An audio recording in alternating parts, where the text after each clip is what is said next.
네, 매주 금요일 이번 한 주 가장 관심이 뜨거웠던 사건 이슈를 짚어봅니다. 사회부 사건데스크 최석호 차장 함께합니다. 안녕하세요. 네, 오늘 주제 뭡니까? 네, 오늘의 주제는 왜 건물 옥상이었나입니다. 네. 많은 분들이 이번 사건에 대해서 계속해서 이번 한 주 동안 굉장히 관심이 뜨거웠고 계속해서 방송을 저희도 하고 있는데 결국은 이별 살인 이야기예요, 또. 네, 그렇습니다. 사건이 발생한 건 지난 6일 오후 서울 서초구의 한 건물 옥상이었습니다. 명문대 의대생인 25살 최모 씨, 네. 여자친구의 이별 통보에 범행을 저질렀는데요. 법원은 도주 우려가 있다면서 최 씨를 구속했습니다. 구속영장 심사를 받으러 나오는 최 씨, 이렇게 말했습니다. 헤어지잔 말 듣고 살인 계획하신 겁니까? 일부러 급소 노린 겁니까? 유족에게 할 말 없으세요? 죄송합니다. 네, 근데 취재진의 질문을 들으셨지만 취재진의 질문 중에 좀 충격적인 게 일부러 급소를 노렸냐 이 부분이거든요. 시신에서 급소에 많은 자상이 좀 발견이 됐다고요. 네, 그렇습니다. 앞서 말씀드렸듯이 피의자는 의대생입니다. 그런데 숨진 여성의 시신에서 급소를 여러 차례 공격당한 흔적이 발견됐습니다. 경찰은 최 씨가 자신의 의학적 지식을 범행에 악용했을 가능성도 배제하지 않고 있습니다.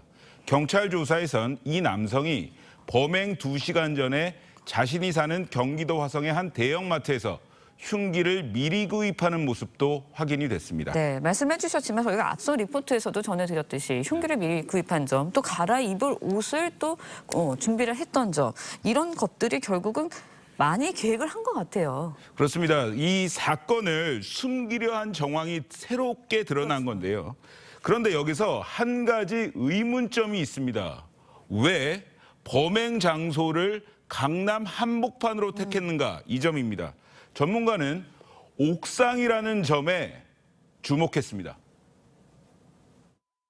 높은 공간이라서 피해 여성이 도망할 수가 없어서 자신이 계획했던 범죄 행위를 쉽게 수행할 수 있고 또 상황을 통제할 수 있다. 본인 스스로도 자해 위협을 통해서 여성으로 하여금 자신의 지시나 명령에 따를 수밖에 없도록 일종의 심리적 지배나 압박을 가할 수 있는 장소이죠.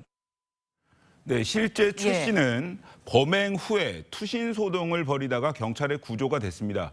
그런데 파출소로 이동한 뒤에도 범행 사실은 숨겼습니다. 부모와 통화를 하고 나서야 소지품을 옥상에 두고 왔다 이렇게 말을 했는데 경찰이 다시 가보니 건물 옥상 사각지대에서 여성의 시신이 발견됐습니다. 주변엔 범행 당시 입었던 최 씨의 옷과 흉기가 든 가방도 함께 있었습니다. 경찰은 오늘부터 프로파일러를 투입해서 사이코패스 검사 등을 진행할 계획입니다. 네, 들어보면 좀 공감 능력이 좀 떨어지는 거 아닌가라는 생각도 좀 드는데 계획범죄 수법 굉장히 잔인했습니다. 그런데 신상 공개는 되지 않는 걸로 결정이 됐어요. 네, 그렇습니다. 범행 수법이 잔인하고 중대한 피해가 발생했을 때 충분한 증거가 있을 때 수사기관은 피의자의 신상을 공개할 수 있습니다.